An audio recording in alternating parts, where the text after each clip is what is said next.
안녕하십니까. 일상에 과학을 더하다 팩트앤 썰입니다. 자, 오늘도 굉장히 핫한 토픽 가져왔습니다. 요즘 많이 보이는 그 벌레. 요거 약간 징그러운데요. 혐오주의인데요. 요 벌레 요즘 진짜 저 사는 곳 근처에서는 너무 많이 보이는 것 같아요. 그냥 버스 정류장 기다리고 있다가도 막 팔다리 같은데 막 달라붙고 간지러워가지고 보면 막 머리 위에 올라와 있고 막 그러거든요. 얘들이 몇 년 전부터는 안 보였는데 작년이랑 올해 좀 폭발적으로 증가한 것 같아서 얘들 정체가 뭘까 하고 한번 영상을 제작해보게 되었습니다. 자, 일단 이 친구 프로필 살펴보자면, 일단 이 친구의 이름은 학명은 플레시아 네아티카라고 하는 친구고요. 러브버그라는 이명으로 많이 불립니다. 얘네 둘이 꽁지랑 꽁지를 이렇게 맞대고 둘이서 하나가 되어 날아다니고 생활하는 모습이 좀 애틋해 보인다. 그래가지고 이제 러브버그라고 이름을 지은 것 같은데 잘 모르겠습니다. 저게 러브인지 뭔지 잘 모르겠는데 아무튼 그렇다고 하고요. 굳이 우리나라 이름을 조금 붙여보자면 파리? 예, 파리과랑 유사한 친구들이라고 하고, 최초 발견된 친구는 1900년대입니다. 어디서? 루이지애나라는 데서 발견이 됐습니다.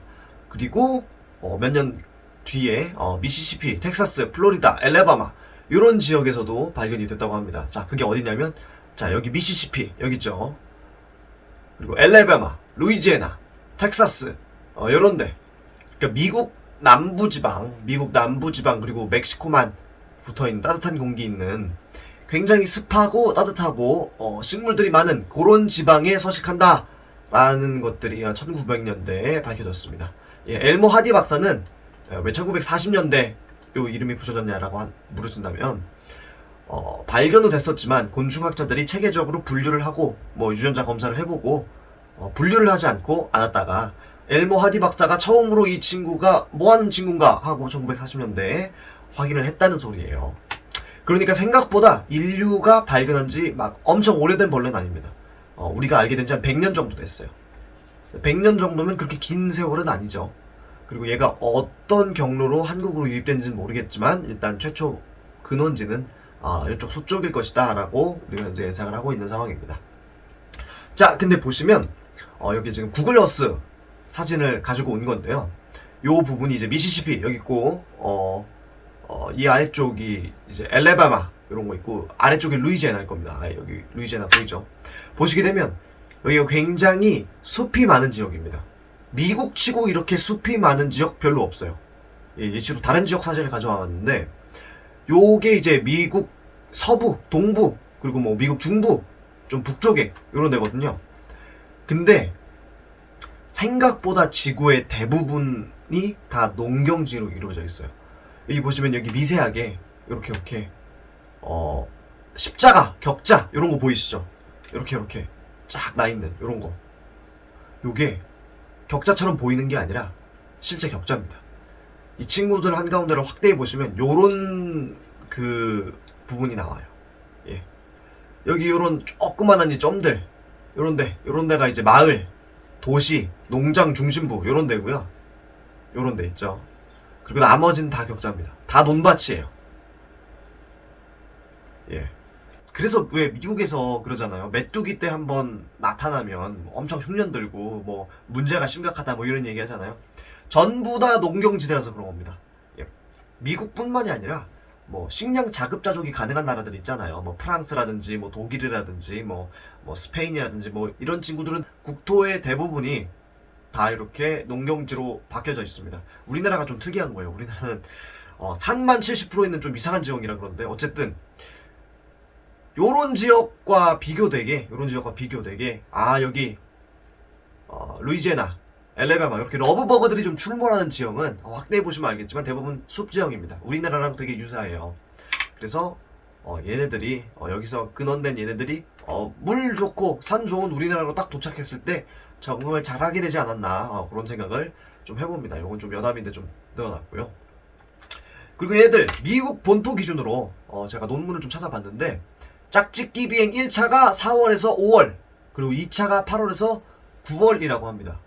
그러니까 요때 이제 성충된 친구들이 막 서로 이렇게 꽁무니 탁 붙여가지고 날라다니고 밥 먹고 그런다는 거예요.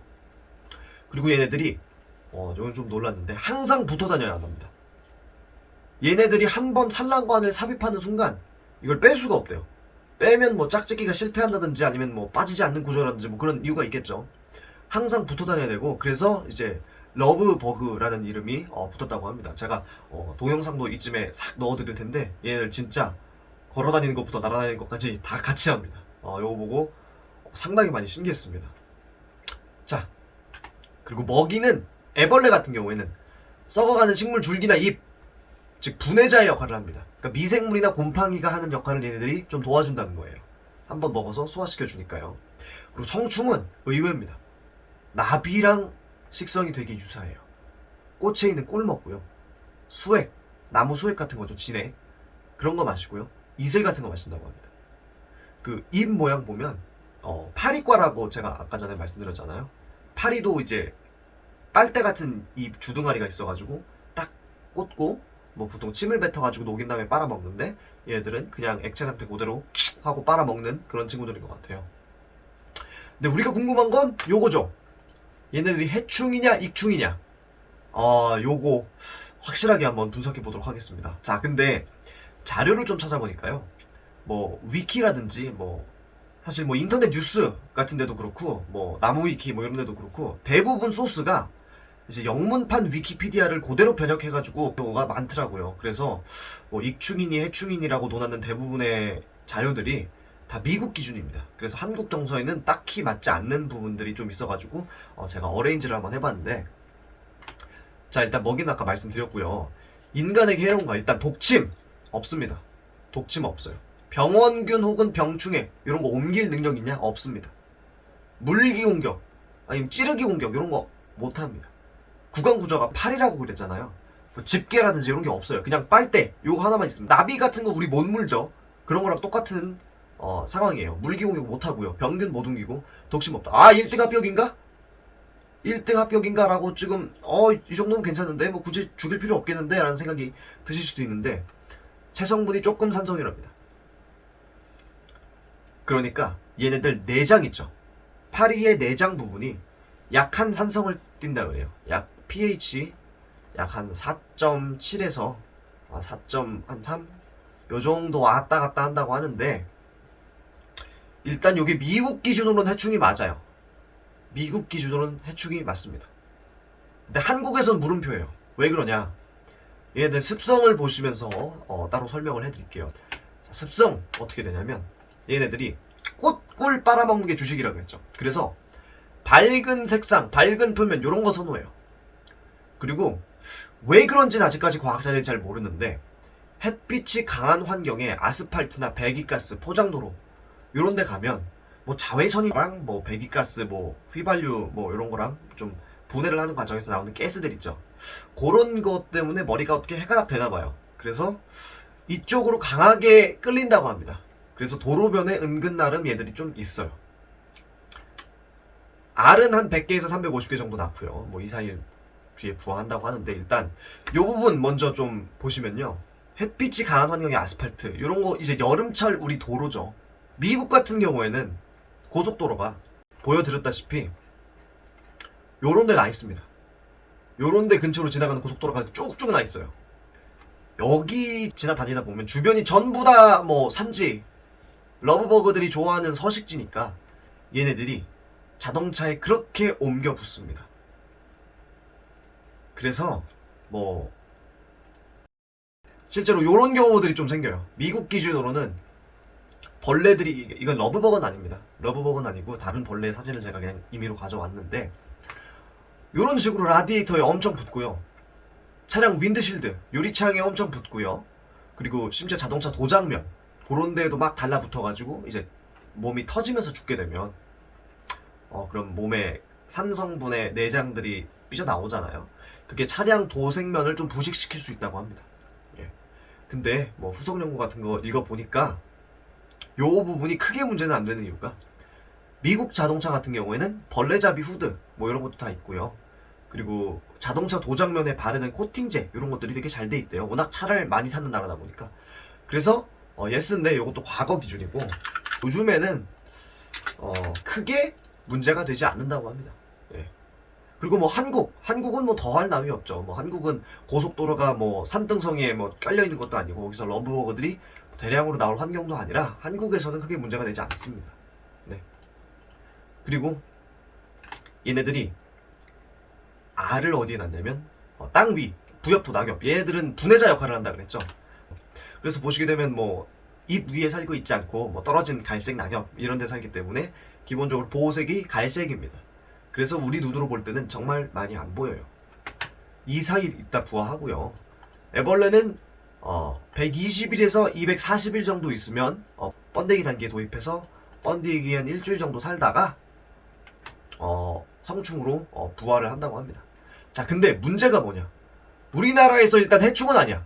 해충은 아닌데요. 문제가 있어요. 바로 우리나라 환경이죠. 예. 일단 여기 보시면 꽃 있죠? 꽃. 아유, 막, 뭐, 도시 하천 같은데 꾸민다고 꽃을 엄청 많이 갖다 놨어요. 그리고 낙엽. 이런데 떨어지는 거. 이런 거 다 낙엽이죠. 그리고 근처에 산이 있어요. 낙엽 계속 떨어집니다. 여름이라고 낙엽이 안 떨어지는 게 아니에요. 겨울보다 적다 뿐이지 낙엽은 계속해서 떨어집니다. 뭐 이런데도 요런데도 낙엽 떨어지면 문제가 되겠죠. 그리고 색깔이 화려해요. 얘들이 화려하고 예쁜 표면 좋아한다 그랬죠. 이런 도로들, 포장도로들, 이런 색깔들을 굉장히 좋아합니다. 그리고 포장도로, 배기가스, 차들 그냥 막 이런데 막 왔다 갔다 지나다니죠. 여기 뭐 커다란 뭐 고가도로 이런 것도 있네요. 요게 러브버그들한테는 종합 선물 세트로 작용합니다. 사실 미국 같은 경우에는 뭐 화려한 색도 없고 뭐 배기가스 있다고 하지만 통행량이 많진 않고 뭐 포장도로랑 뭐 산이랑 뭐 조금 있다고 하지만 지나다니는 차량들한테만 문제가 되는데, 여기선 꽃도 있어, 먹을 거 많아, 낙엽 있어, 물 있어, 뭐 화려한 색, 서식이 필요한 모든 조건이 다 있다 보니까 서울 근처 아니면 경기도 근처 요런 거점 도시들이나 뭐 생태 하천 요런 데 근처, 생태공원 근처로 양이 미친 듯이 뿜어져 나올 수밖에 없는 거예요. 그래서 해충이냐? 결론적으로 뭐 해충이다라고 딱 말씀드리기 좀 어렵습니다. 근데 미관상 매우 징그럽죠. 개체 수가 좀 심각할 정도로 많습니다. 아까 전에 그 종합 선물 세트라고 말씀드렸잖아요. 개체 수가 하늘 높은 줄 모르고 치솟아요. 진짜 제가 사는 데 근처 기준으로 밖에 나가면 그냥 제 시야 안에 두세 마리 떠다니는 게 그냥 눈에 보입니다. 뭐 그냥 조금 산지 조금 묵어진 데 간다 그러면 그냥 그 전기 모기채를 들고 다녀야 되나 싶을 정도로 개체 수가 좀 심각하게 많습니다.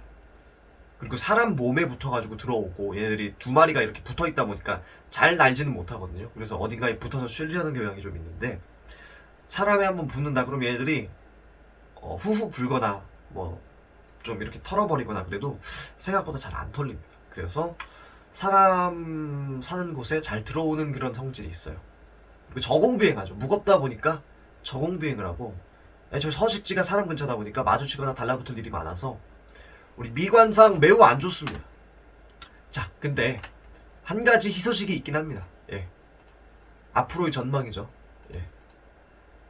향후 몇 년간은 아무래도 얘네들이 개체 수라든지 뭐 생태 환경이라든지 서식지라든지 조건들이 너무 잘 갖춰져 있기 때문에 아마 개체 수가 유지되거나 증가될 가능성도 있긴 합니다. 아마 그렇게 될 거예요. 뭐 겨울이 지나치게 추워서 알이 죽거나 아니면 인간이 개입을 해서 뭐 구나 뭐 시 차원에서 뭐 인위적으로 뭐 방역을 한다든지 그렇게 조절을 하지 않는다면 아마 개체 수가 유지되거나 증가될 것이다 라고 일단 저는 예측을 하고 있고요. 근데 장기적으로 한 3, 4년 보면 감소할 거라고 저는 생각을 해요. 왜냐면 생태계 복원력이라는 게 항상 작용하기 때문이죠. 자, 대표적인 예시가 우리 주변에서 흔히 볼 수 있었던 꽃매미입니다. 얘들 뭐 중국 나방이라고도 부르고 빨개 해가지고 되게 미관상 보기 안 좋고, 한 5, 6년 전만 해도 에어컨 실외기 같은데 항상 몇 마리씩 붙어 다녔잖아요, 얘네들. 근데 얘네들이 어느 순간부터 보이지 않기 시작했습니다. 왜냐? 뭐 일본의 벌 종류였나? 어쨌든 천적을 들여옴으로써 자연이 자연을 얘들이 멸한 거죠. 얘네들의 개체 수가 크게 적어져서 이제 우리가 일상생활에서 볼 일은 그렇게 흔치가 않죠. 그리고 두 번째로 뭐 황소개구리, 뭐 블루길, 뭐 큰잎 베스, 뉴트리아 요런 애들 뭐 엄청 생태계 교란종이라고, 특히 뉴트리아는 포상금까지 걸어가지고 뭐 한 마리당 뭐 3, 40만 원 이렇게 주기도 했었잖아요, 지자체별로. 근데 요게 요즘 다 사라진 이유가 포식자들이 이제 슬슬 먹이로 인식합니다. 우리나라 포식자 하면 객깡패가 한 마리가 있죠. 원탑 형님, 가물치 형님. 요즘 뭐 천연기념물이라 뭐 잘 보이진 않지만 가물치랑 뭐 일반적인 개구리도 그렇고 뇌가리, 황새 이런 친구들 있죠. 두루미는 아닌가? 어쨌든 이런 친구들이 요 물고기들을 슬슬 잡아먹기 시작합니다. 얘가 뭔지 몰랐는데 오늘 한번 먹어봤어. 맛있네? 그러면서 얘들 개체수가 쭉 떨어졌습니다. 황소개구리 이 친구도 올챙이 이런 것들을 뱀이나 뭐 물장군, 물방개 이런 무서운 친구들이 잡아먹기 시작하면서 애들도 개체수가 쭉 떨어졌죠. 뉴트리아 얘들은 사람이 잡아먹은 게 좀 크긴 한데 그래도 뭐 족제비, 담비, 뭐 비버는 아니고 뭐 그런 친구들이 견제를 하면서 또 개체수가 감소한 것도 의미가 있는 수준이었다라고 합니다. 그래서 아마 요 러브버그 이 친구들도 뭐 개구리라든지 뭐 벌이라든지 뭐 뭐가 됐던 뭐 천적이 있겠죠. 그 천적이 아직까진 얘 뭐하는 놈들이야, 뭐 이상해, 2개씩 달려있어 하고 이제 안 먹었는데 이제 배고파가지고 얘들 한입 꿀꺽 한번 해보는 순간 미미 맛있네 하는 순간 아마 앞으로 향후 한 5년 10년 지나면 줄어들지 않을까라고 생각을 합니다. 네.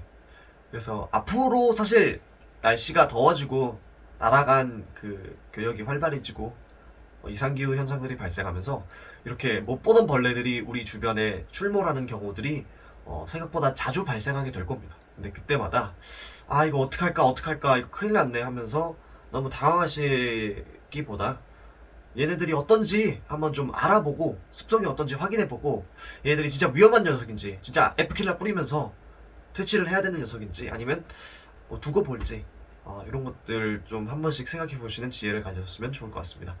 저는 팩텐썰이었고요. 만약에 이런 벌레들 앞으로 또 생겼을 때 이게 뭔지 궁금하다, 제일 먼저 정보를 알고 싶다 싶으시면 팩텐썰 구독해 주시면 앞으로 올라오는 영상들 확인하실 수 있습니다.